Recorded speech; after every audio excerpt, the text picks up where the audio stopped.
राजनीति में वक्त कब करवट ले ले कोई नहीं जानता।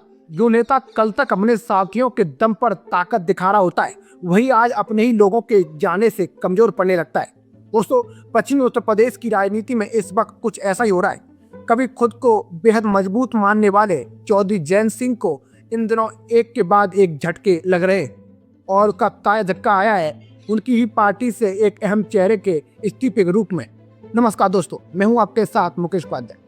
दोस्तों, राजनीति में खुद को बेहद माहिर समझने वाले और हमेशा सत्ता के करीब रहने की कोशिश करने वाले जैन चौधरी आज मुश्किल दौर से गुजरते नजर आ रहे हैं। दोस्तों, ये वही जैन चौधरी हैं जो 2022 के विधानसभा चुनाव में अखिलेश यादव की पार्टी समाजवादी पार्टी के साथ मजबूती से खड़े थे। उस समय उन्होंने बड़े आत्मविश्वास के साथ कहा था, मैं कोई चवन्नी थोड़े ही हूँ जो पलट जाऊं। लेकिन राजनीति में बयान अक्सर वक्त के साथ बदल जाते हैं और चुनावी समीकरण बदल से और जैन चौधरी ने समाजवादी पार्टी से दूरी बनाकर भारतीय जनता पार्टी के साथ हाथ मिला लिया। गठबंधन हुआ और उसके बाद वे नरेंद्र मोदी की सरकार में मंत्री भी बन गए। उस वक्त इसे एक बड़ी राजनीतिक चाल माना गया था, लेकिन आज वही चाल शायद जैन चौधरी पर भारी पड़ती दिखाई दे रही है। दोस्तों, पश्चिमी उत्तर प्रदेश में उनकी पार्टी राष्ट्रीय लोकदल धीरे धीरे कमजोर होती नजर आ रही है और इसी बीच पार्टी को एक और बड़ा झटका लगा है। आरएलडी की तेतर्रा प्रवक्ता जैनब सिकंदर ने पार्टी छोड़ दी है। जी हाँ, वही जैनब सिकंदर जिन्हें जैन चौधरी ने बड़े भरोसे के साथ पार्टी में अहम जिम्मेदारी दी थी।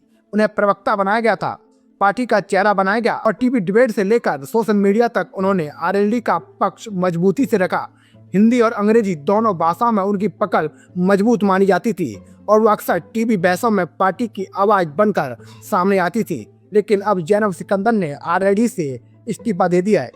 दोस्तों, उन्होंने अपने सोशल मीडिया पोस्ट में लिखा, आज मैंने राष्ट्रीय लोकदल की सदस्यता से इस्तीफा जैन चौधरी को सौंप दिया है। राष्ट्रीय लोकदल के सदस्यों और कार्यकर्ताओं ने जो प्यार और स्नेह दिया उसे मैं कभी नहीं भूलूंगी। मैं उम्मीद करती हूँ कि अब मुझे ऐसी जगह मिलेगी जहां मैं अपने समुदाय के लोगों का और बेहतर तरीके से प्रतिनिधित्व कर सकूंगी, इंशाअल्लाह।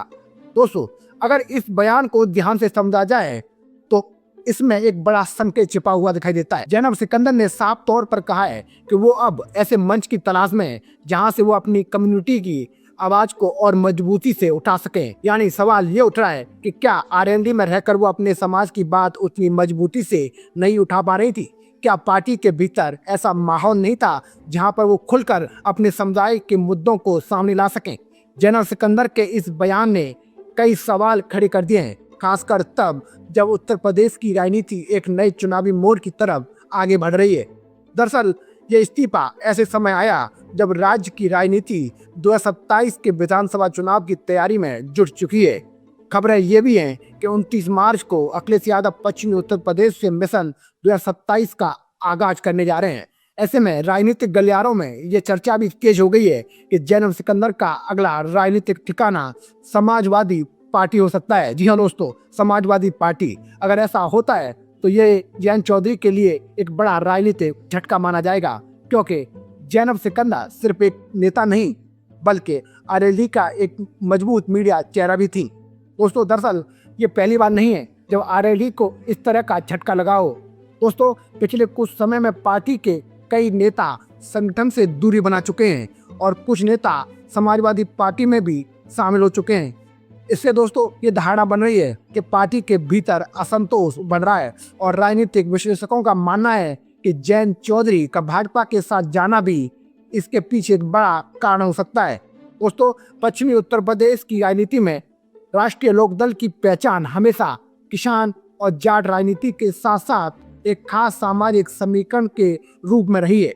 लेकिन जब से जैन चौधरी बीजेपी के साथ गए हैं तब से कुछ वर्गों में असहजता की चर्चा भी होती रही है। खुद जैन चौधरी भी शायद इस बात को समझते हैं कि बीजेपी के साथ उनका गठबंधन पश्चिमी उत्तर प्रदेश के हर मतदाता को पसंद नहीं आ रहा है। लेकिन सत्ता की राजनीति कभी कभी ऐसे फैसले करवाती है जहां से वापस लौटना आसान नहीं होता। अब सवाल ये है कि अगर इसी तरह पार्टी के नेता एक एक करके अलग होते रहे तो 2027 के विधानसभा चुनाव में जैन चौधरी की स्थिति कितनी मजबूत रह जाएगी, ये बड़ा सवाल है।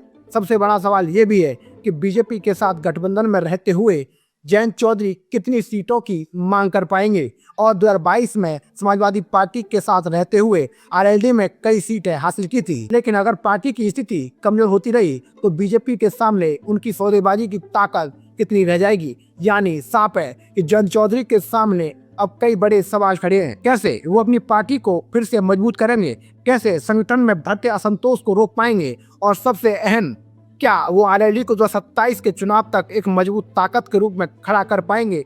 फिलहाल इतना जरूर है कि जैनब सिकंदर के इस्तीफे ने पश्चिमी उत्तर प्रदेश की राजनीति में हलचल जरूर मचा दी है और आने वाले दिनों में इसके राजनीतिक असर और भी साफ दिखाई दे सकते हैं। तो दोस्तों, मैं तो आपके साथ मुकेश उपाध्याय।